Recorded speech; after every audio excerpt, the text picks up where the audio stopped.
నమస్తే అండి, నా పేరు శివప్రసాద్, నా భార్య పేరు నాగరాజ కుమారి. మేము వనస్థలీపురం ఎన్జిఓస్ కాలనీలో ఉంటాము. వ్యాపారం చేస్తూ ఉంటాము. మాకు రూప్ గార్డెన్ అంటే ఇష్టం మా ఆవిడకి. అందువల్ల ఈ రూప్ గార్డెన్ గత 20 ఏళ్ళుగా చేసుకుంటూ వస్తున్నాము. దీంట్లో కషాయానికి సంబంధించిన మొక్కలు, పూల మొక్కలు, కాయగూరలు అన్నీ పండించుకుంటూ మేము తింటూ మా తోటి వారికి పంచుతూ చేసుకుంటూ వస్తున్నాము. స్టార్టింగ్లో పూల మొక్కలు అవి పెంచేవాళ్ళం.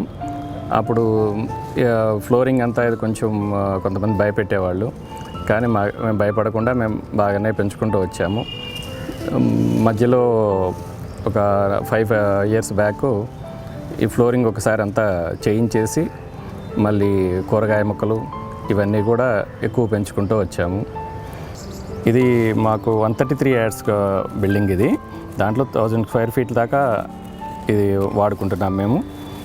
దీంట్లో అన్ని కూరగాయలు అన్నీ కూడా రఘోత్తమ రెడ్డి గారి ఇన్స్పిరేషన్తో మేము దీన్ని కూరగాయలే పెంచడం జరిగింది. ఈ ఆరోగ్యానికి ఉండడం కోసం ఈ ఎరువులు, పురుగు మందులు లేకుండా ఇది ప్రకృతి వ్యవసాయం లాగా మేము చేసుకుంటూ వస్తున్నాము. 97లో ఇల్లు కట్టాము. అప్పటి నుంచి అప్పుడే కొంచెం కుండీలు కట్టించుకోవాలనే ఐడియాతో ఒక 2-3 కుండీలు కట్టించుకొని మెల్లగా పూల మొక్కలు స్టార్ట్ చేసాము. జనరల్గా గులాబీలు, చామంతులు అలాంటి వాటితో స్టార్ట్ చేసాము. క్రోటన్స్ కూడా ఇంక్లూడ్ చేసాము. కొంచెం ఎక్కువ క్రోటన్స్ కూడా పెట్టాను. అప్పట్లో నాకు ఐడియా అంత మట్టికే ఉంది. క్రోటన్స్, పూల మొక్కలతో స్టార్ట్ చేసి సరే నాకు ఇంట్రెస్ట్ ఉండేది, బాగా గులాబీలు అవి బాగా వచ్చేది, చామంతులు బాగా వచ్చేది. అలా జరుగుతూ ఉండగా ఈ రఘువత్తమ రెడ్డి గారిది ఫేస్బుక్లో మేము చూసాము. వాళ్ళది చూసినప్పుడు ఒకే కూరగాయలు, ఫ్రూట్స్ కూడా పెట్టచ్చు అనే విషయం మాకు అప్పుడే తెలిసింది. అంతకుముందు అవి పెడితే పురుగు వస్తుందేమో అనే థాట్తో అసలు పెట్టేదాన్ని కాదు నేను ఎప్పుడు. ఆ తర్వాత ఇంక కొంచెం పెద్ద కుండీలు ఇవన్నీ వచ్చేసరికి మా హస్బెండ్ కూడా కొంచెం నాకు సపోర్ట్ చేశారు. అప్పుడు ఈ పెద్ద కుండీలు తీసుకురావటం, పెట్టడం కొంచెం అవి పెట్టాము. గత ఒక 10 years నుంచి ఫ్రూట్స్, వెజిటబుల్స్ ఇవన్నీ కూడా స్టార్ట్ అయిపోయినాయి. కొంచెం పర్వాలేదు, ఇప్పటివరకు మా వరకు బాగానే వస్తాయి. ఇంచుమించుగా మేము మంత్లో 1 or 2 times కూడా కొనం. కూరగాయలు సరిపోతాయి, పూలు, కూరగాయలు అన్నీ మా వరకు బాగానే సరిపోతాయి. మేము 20 years బ్యాక్ ఈ కుండీ స్లాబ్ మీద కట్టించాము. సింగిల్ బ్రిక్తో కుండీలాగా కట్టించాము. అప్పుడు ఆ తర్వాత మామూలుగా ఈ చిన్న సిమెంట్ కుండీలు వాటితో స్టార్ట్ చేసాము. వాటి తర్వాత ఇంకా మేము ఒక 6 సంవత్సరాల కిందట హార్టికల్చర్ డిపార్ట్మెంట్ వాళ్ళ దగ్గర నుంచి సబ్సిడీలో ఈ గ్రో బ్యాగ్స్ అవి తీసుకున్నాము. ఒక 4 గ్రో బ్యాగ్స్. వాటిల్లో ఈ మట్టి అంతా నింపి అప్పటి నుంచి బాగానే వాడుతున్నాం. బాగానే ఉన్నాయి. వీటి వల్ల బాగానే ఉంది. మేము ఈ వాటర్ డ్రమ్స్ కొని ఈ సగానికి కట్ చేసి వీటిని పళ్ళ చెట్ల కోసం ఎక్కువ పెద్దగా కావాలి కాబట్టి వాటిని తెచ్చి వాడాము. బాగానే ఉన్నాయి అవి. దాని కింద హోల్స్ పెట్టేసి వాటిని వాటర్ పోవడానికి అది హోల్స్ పెట్టి మేము వాడుతున్నాం. బాగానే ఉన్నాయి. 400లో డ్రమ్ కొన్నాము. దాన్ని సగం కట్ చేసి వాటిని వాడుతున్నాం. బాగానే ఉన్నాయి. మేము ఈ పాలిథిన్ గ్రో బ్యాగ్స్ కూరగాయల కోసం అది రాజమండ్రి తెప్పించి వాడడం జరుగుతుంది. ఇవి కూడా చాలా బాగున్నాయి.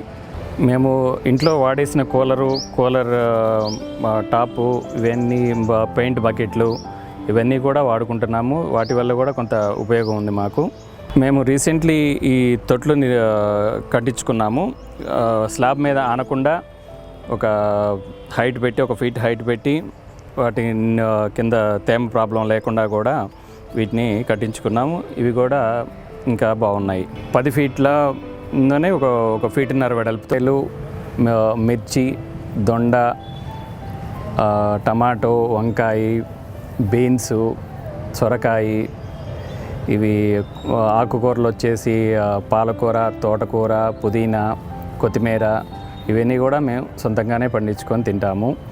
ఇవి మాకు చాలా బాగున్నాయి. మనము ఈ కూరగాయలు, ఫ్రూట్స్ ఏవైతే బయట మార్కెట్లో దొరికే వాటికన్నా ఇవి చాలా టేస్ట్గా ఉంటాయి.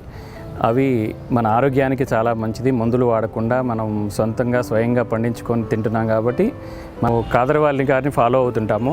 కాదరవల్లి గారు చెప్పే కషాయాలు వాటి కోసం మేము ఈ జామ, తిప్పతీగ, జామాకు, సాదాపాకు, బిల్వ, ఈ షుగర్ మెడిసిన్ షుగర్ తగ్గటానికి తులసి, కషాయాల్లో ఇదొక రకం ఆల్ స్పైస్, ఇది రణపాల, ఈ గోంగూర, తమలపాకు,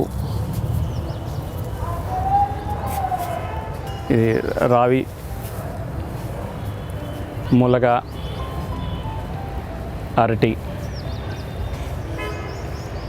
మేము ఈ కాదరవాలి గారు చెప్పే కషాయాల గురించి ఫాలో అవుతూ కాదరవాలి గారు చెప్పిన కషాయాల మొక్కలు కూడా మేము 10-11 రకాలు మేము టెర్రస్ గార్డెన్లోనే పెంచుకుంటూ వాటి ఆకులు 2 రోజులకు ఒక రకంగా కాసుకుంటూ కషాయాలు తాగుతుంటూ ఉంటున్నాము. చాలా బాగుంది మా హెల్త్. మేము ఈ అవగాహన సదస్సులకి, రైతు నేస్తం వాళ్ళు పెట్టిన మీటింగులకి వెళ్తూ ఈ కొత్త విషయాలు నేర్చుకుంటూ వాటిని రఘోత్తమ్ రెడ్డి గారి ద్వారా కొన్ని ఫాలో అవుతూ యూట్యూబ్లో వీడియోలు అవి చూసుకుంటూ ఇవి అన్నీ డెవలప్ చేసుకోవడానికి ఇంకా ఇంప్రూవ్మెంట్ చేసుకుంటూ ఉన్నాము రోజుగా. Thank you.